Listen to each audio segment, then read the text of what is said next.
Deepanshu academy में आप लोगों का स्वागत है।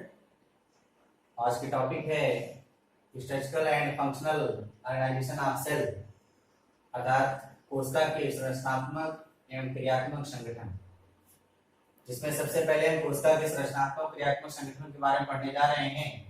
तो सबसे पहले मुझे सेल के बारे में जानकारी होनी चाहिए कि सेल है क्या चीज, सेल कहते किसे हैं।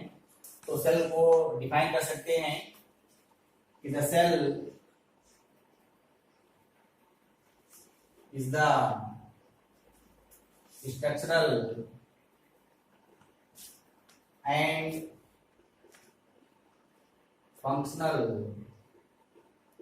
unit of life, अर्थात कोशिका जो होती है जीव की संरचनात्मक तथा क्रियात्मक इकाई होती है। अब बात आती है सेल जो है किसी भी जीव की संरचनात्मक तथा क्रियात्मक इकाई होती है। Structural and functional unit of life, अर्थात संरचनात्मक तथा क्रियात्मक इकाई होती है। तो अगर इसको हम समझना चाहें तो संरचना क्या होता है और ये क्रियात्मक क्या होता है, तो हम इस एग्जांपल समझ सकते हैं। जैसे हैंड की बात कर लेते हैं। हाथ, जो ह्यूमंस का हैंड होता है, हाथ होता है, उस हाथ को जो बनाने के लिए कौन बनाया? सेल ने बनाया। तो सेल क्या है? संरचना दिया। तो हाथ की संरचना किसने दिया? सेल ने दिया। अब ये हुआ कि सेल ने संरचना दिया तो हाथ से किसी वस्तु को पकड़ सकते हैं। तो जब हाथ से पकड़ सकते हैं तो अर्थात सेल ने ही उसको फंक्शनल दिया, अर्थात क्रियात्मक प्रक्रिया करवाया। तो सेल जो होता है किसी भी जीव की एक यूनिट होती है जिसकी संरचना और क्रियात्मक प्रक्रिया संपन्न करता है। बात आती है कि सेल के डिस्कवर किसने किया? तो रॉबर्ट हुक ने किया। रॉबर्ट हुक ने सेल का खोज किया था 1665 में।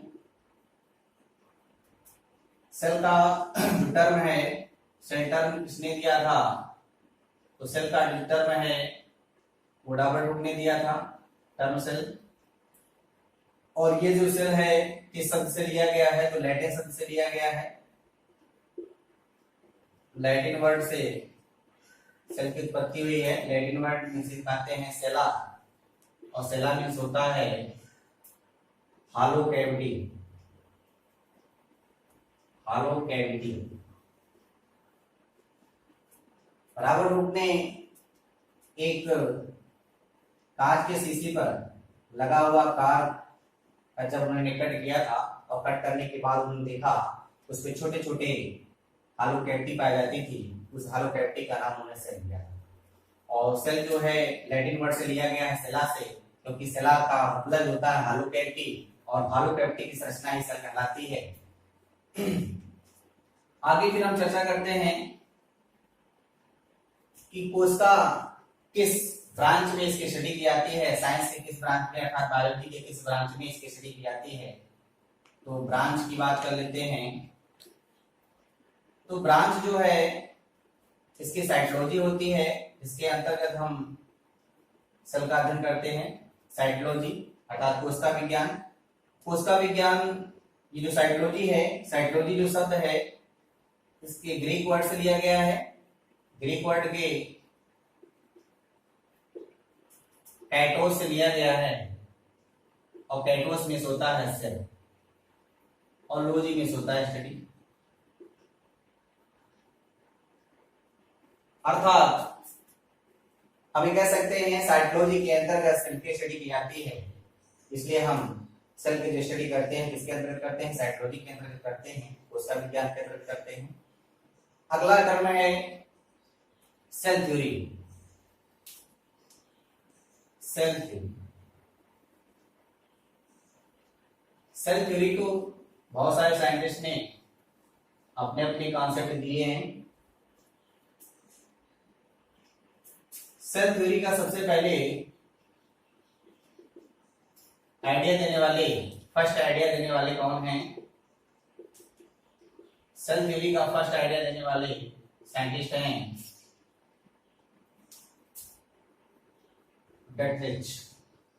डेट्रोचेक। डिटरोचिट, डेट आइडिया देने वाले डिटरोचिट हैं, इसको हम एसडी डिटरोचिट के नाम प्रणाम का एसडी डिटरोचिट हैं, 1824 में दिया था।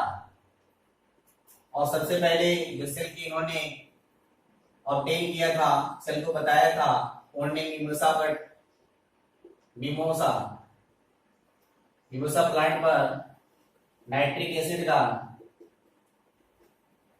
के साथ इन्होंने बॉइल्ड किया था, इसको गर्म किया था, और गर्म करने के बाद तब उन्होंने सेल को आइसोलेट किया था और सेल थ्योरी को उन्होंने बताया था। दूसरे साइंटिस्ट है सेल थ्योरी को बताने वाले जर्मन के साइंटिस्ट हैं, जर्मन के दो साइंटिस्ट, एक जर्मन के बॉटनिस्ट हैं जिनका नाम है स्लेडिन,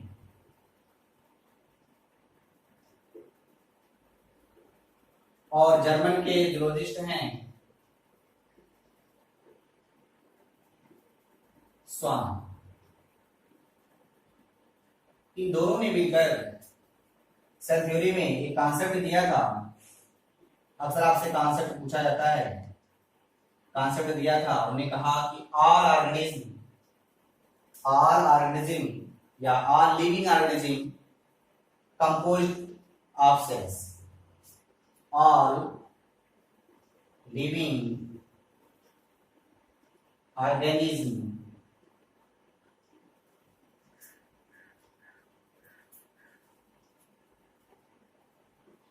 are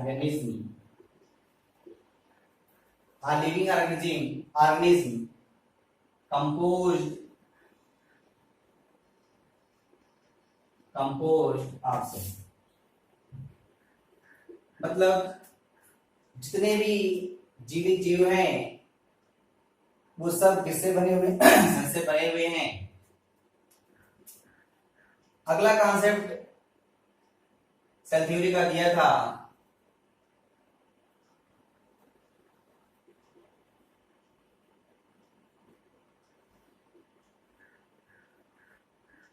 are बर्चन।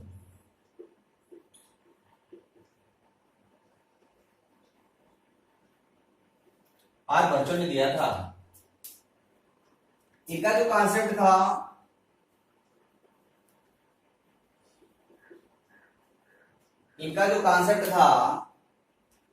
Cell theory are बर्चन ने कॉन्सेप्ट दिया था और इन्होंने कहा omnis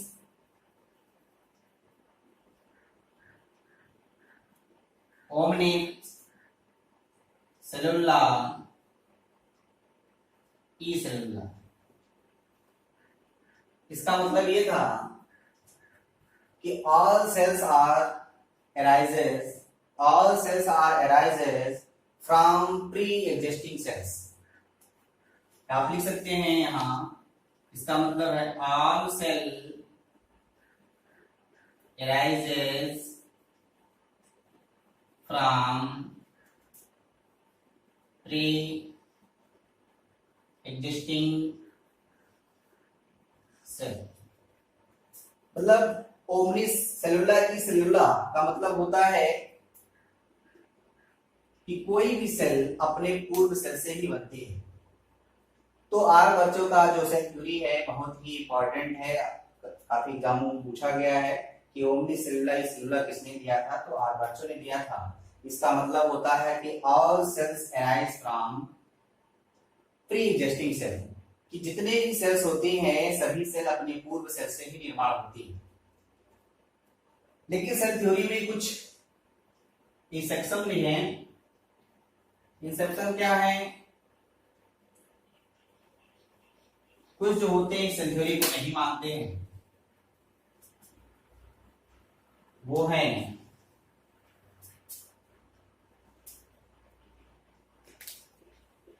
exception of cell theory. Cell theory के एक्सेप्शन है। एक्सेप्शन में सबसे अच्छा आप एग्जाम्पल दे सकते हैं वायरस जो होता है वो सेल थ्योरी को नहीं मानता। अर्थात अपवाद के रूप में जब भी सेल थ्योरी में अपवाद के रूप में आता है तो वायरस आता है, और वहीं पर आरबीसी को भी रखा जाता है, इसमें न्यूक्लियस नहीं पाया जाता। यहां तक आपने देखा सेल क्या है, सेल किस ब्रांच के अंतर्गत अध्ययन किया जाता है, और आपने देखा सेल थ्योरी क्या है। ठीक है, सेल थ्योरी में सबसे इंपॉर्टेंट ओमनी सेलुला के रूप में बच्चों ने दिया था वो था। एक्सेप्शन जो है पूछ लेता है सेल थ्योरी कौन एक्सेप्शन है, तो वायरस और आरबीसी हैं। आगे हम लोग करते हैं सेल के साइज का, साइज, शेप और number and type of cell.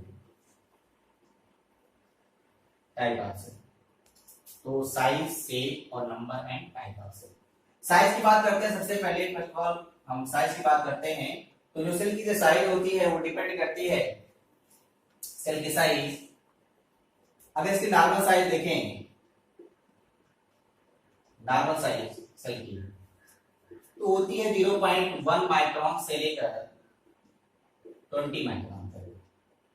इसमें काफी बार पूछा गया है कि सबसे स्मॉलेस्ट सेल्स कौन है, तो नाम देते हैं पीपीएलओ। सबसे स्मॉलेस्ट सेल कौन है, पीपीएलओ, जिसका पूरा नाम होता है प्लूरो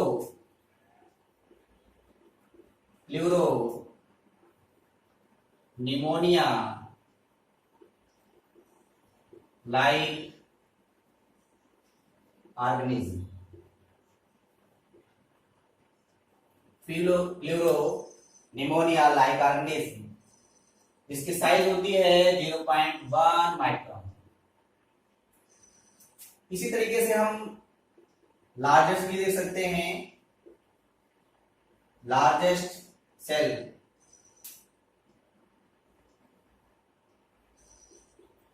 लार्जेस्ट सेल में सबसे अच्छा एग्जांपल आप देख सकते हैं ऑस्टिसियड।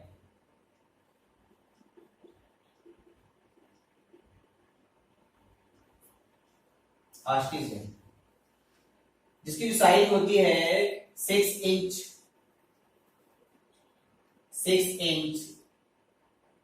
विथ सेल और 3 इंच विदाउट सेल। अगर उसकी पूरे सेल के साथ लिया जाए तो 6 इंच की डायमीटर होता है, डायमीटर है।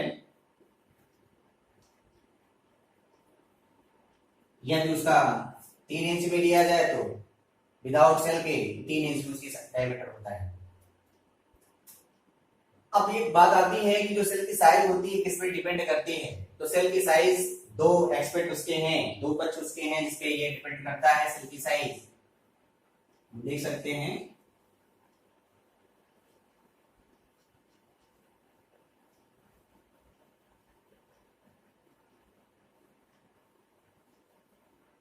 डिपेंड साइज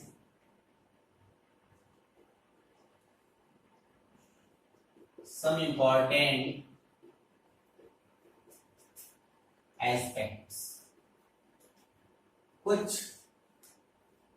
एस्पेक्ट हैं जो सेल की साइज पर डिपेंड करता है। पहला एस्पेक्ट है सेल की size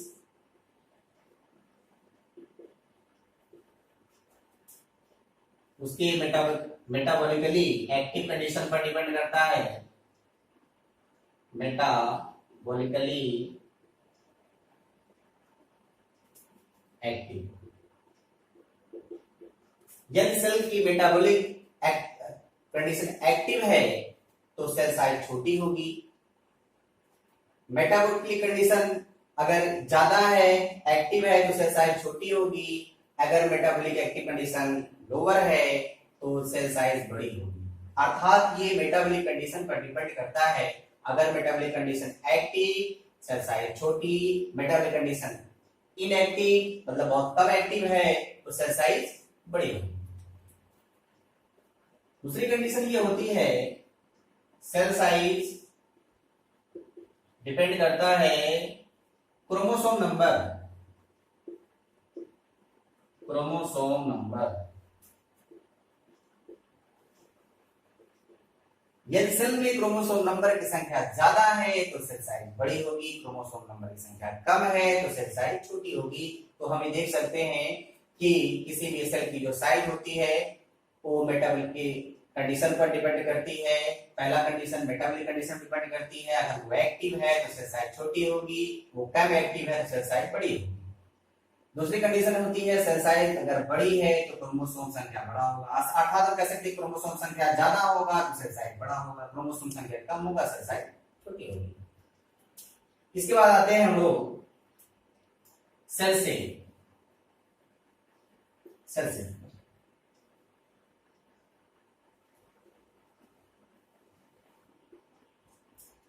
shape of cell.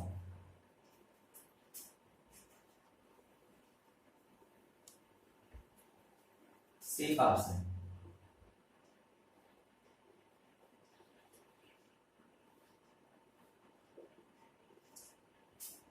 Shape of cell अगर बात करते हैं तो सेल की जो शेप होता है, शेप मीन्स आकार जो होता है वो कंडीशन बहुत सारे होते हैं। कुछ सेल्स होती हैं पॉलीगोनल होती हैं, कुछ सेल क्यूबाइडल होता है, कुछ सेल की जो साइज होती है पॉलीगोनल होता है, किसी का क्यूबाइडल होता है, और किसी किसी का सेल जो होता है पॉलीहेड्रल होता है। पॉलीहेड्रल डिस्क लाइक, अर्थात हम शेप की बात करते हैं तो शेप पॉलीगोनल भी हो सकता है, क्यूबाइडल भी हो सकता है, पॉलीहेड्रल भी हो सकता है, डिस्क लाइक होता है। लेकिन कंडीशन आप दे सकते हैं, इसके साथ साथ एक और दे सकते हैं स्पिंडल लाइक, और लेकिन कुछ ऐसे ऑर्गेनिज्म हैं जिनकी साइज, जिनका शेप फिक्स नहीं, वो उनकी फंक्शन के अकॉर्डिंग टू उनका शेप बदलता रहता है। वो जैसे हैं अकॉर्डिंग टू फंक्शन, फंक्शन के आधार पर उनका शेप बदलता रहता है। वो सबसे अच्छा एग्जांपल है अमीबा। अमीबा का जो शेप होता है उसके फंक्शन के आधार पर होता है, फंक्शन के आधार पर अमीबा का शेप बदलता रहता है। अब आते हैं हम लोग शेप के बाद आता है नंबर ऑफ सेल।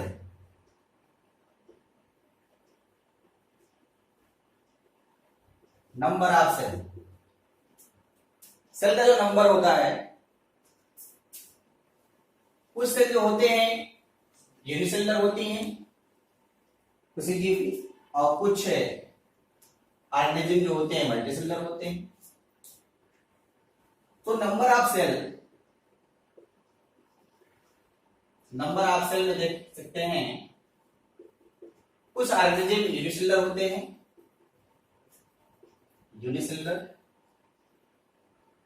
अर्थात उसमें सिंगल सेल होगा, सिंगल सेल। जैसे बात कर सकते हैं यूनिसेलुलर में, सिंगल सेल में ईस्ट की बात कर सकते हैं। तो आप नंबर ऑफ सेल में देख सकते हैं कि जो सिंगल सेल का बना होता है वो कौन है, ईस्ट है। कुछ ऐसे जो होते हैं वो मल्टीसेलुलर होते हैं, वो कुछ की संख्या नहीं, वो सबसे ज्यादा संख्या होती है। यूनिसेलुलर की संख्या कुछ में है लेकिन मल्टीसेलुलर की संख्या सबसे ज्यादा है। तो मल्टीसेलुलर में आप सबसे अच्छा उदाहरण दे सकते हैं ह्यूमन का। ह्यूमन जो बॉडी होती है मल्टीसेलुलर होती है, और हम ये देख सकते हैं कि एक 80 केजी वेट का ह्यूमन अगर है, 80 केजी वेट का ह्यूमन, तो करीब करीब इसमें 60,000 मिलियन सेल्स पाए जाते हैं।